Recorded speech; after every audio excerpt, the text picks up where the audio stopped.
Bonjour, c'est Émilie et cet édito s'appelle Rebond Conversion. On va pas se mentir, la période est déprimante au possible. Sans même parler du climat mondial anxiogène, les artistes font face depuis quelques mois à un concentré d'obstacles plus existentiels les uns que les autres. Suppression drastique des financements, compétition absurde avec un océan de contenu généré par IA et des réseaux sociaux et algorithmes hostiles.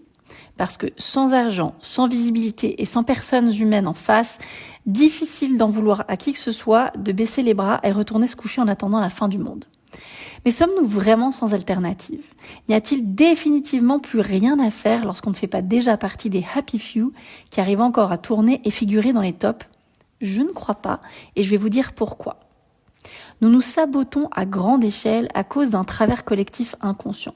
Celui de compter sur les algorithmes pour assurer notre existence, aussi bien en termes de visibilité que de revenus. Que ce soit de manière organique ou à grand renfort de publicité, peu importe, notre réflexe collectif est le même. On s'appuie majoritairement sur les algos parce qu'ils constituent un relais rapide et efficace, hyper personnalisé et massif qu'aucune action humaine ne peut égaler. C'est pour cela qu'on continue de publier sur les réseaux, même lorsqu'ils sont devenus toxiques. Leurs algorithmes ont démontré leur capacité à amplifier des messages à grande échelle. C'est pour cela qu'on continue de sortir des singles à intervalles réguliers sur les plateformes de streaming. On compte sur leurs algorithmes pour être exposés à de nouveaux publics et on sait que ces algos requièrent d'être nourris en continu. Les 3 conséquences de notre travers inconscient sont donc la dépendance, la confusion et l'apathie. La dépendance tout d'abord. À force de nous reposer sur la puissance des algos, nous avons d'une part tout misé sur les plateformes au détriment de canaux plus direct to fan, et d'autre part, fini par nous convaincre que nos intérêts et ceux des plateformes étaient alignés. Or, les patrons des réseaux nous l'ont dit clairement en janvier dernier, on n'est pas amis. Résultat, on panique et on stresse face à l'ampleur de la tâche pour trouver des outils alignés avec nos valeurs et complètement repenser nos stratégies numériques. Deuxième conséquence, la confusion et donc la perte de repères. Tout se vaut désormais. Communication, promotion et marketing, même chose. Visibilité et impact, pareil. Annonce et dialogue, quelle différence ? Saturation et adhésion, pareil. Résultat, on pense qu'une bonne stratégie se résume à un plan de communication ambitieux, on court après des vanity metrics de manière obsessionnelle et on procède par ellipse mentale, je poste donc je suis. Troisième conséquence, l'apathie. Malgré le risque élevé et réel de désintermédiation par les plateformes entre artistes et fans, entre lieux et publics, on a abdiqué notre pouvoir en nous résignant à l'impossibilité d'exister sans la puissance des algos. Résultat, on émet des informations, mais on omet de les convertir en action. On court après de meilleures cartes sans d'abord faire au mieux avec celles qu'on a déjà en main. Nos dépendances, confusion et apathie sont un problème. Elles nous privent de notre capacité à agir et renforcent notre asservissement volontaire aux outils numériques.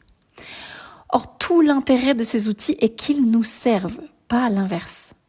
La solution est donc en nous et sous nos yeux. Simple et accessible à tout le monde, elle pourrait se résumer à rebond conversion. Si l'on reprend la métaphore du jeu de cartes, il faut penser rebond conversion à chaque fois qu'on a une carte en main, à chaque fois qu'on prend la parole. Une carte en main, c'est une actualité, concert, interview, sortie, qui peut s'illustrer avec autant de contenu qu'on le souhaite. Texte, photo, audio, vidéo, etc. Une prise de parole, c'est un relais qui permet de mettre en valeur chaque carte que nous tenons dans la main et de faire le lien avec toutes les autres cartes par un appel à l'action auprès des fans. Donc on rebondit sur une actu pour la convertir en action concrète. Au quotidien, ça veut dire repartager un lien d'écoute, de clips, de billetterie, de pre-save, de précommande à chaque fois que possible.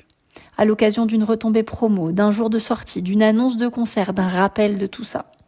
Penser rebond conversion est une approche, un état d'esprit, un réflexe, une méthode. C'est aussi un hack mental qui nous fait du bien et permet de faire mieux avec ce qu'on a, même si c'est bien peu au début. Ça se construit et se consolide au fil du temps. Ça marche d'autant mieux si l'on s'y emploie de manière systématique et dans la durée. Alors évacuons nos pensées limitantes et limitées aux algos. Clarifions nos attentes. Transformons nos intentions en plans d'action. Reprenons la main sur la conduite de nos projets. Allons au bout de nos gestes, recréons des ponts entre actu et action et avançons à notre rythme, même si c'est par petits pas pour commencer. C'est toujours mieux que de faire du surplace. Merci d'avoir suivi cet épisode jusqu'au bout. N'hésitez pas à vous abonner à notre newsletter en scannant le QR code qui s'affiche à droite de l'écran ou en cliquant sur le lien dans la description. À très bientôt pour le prochain épisode.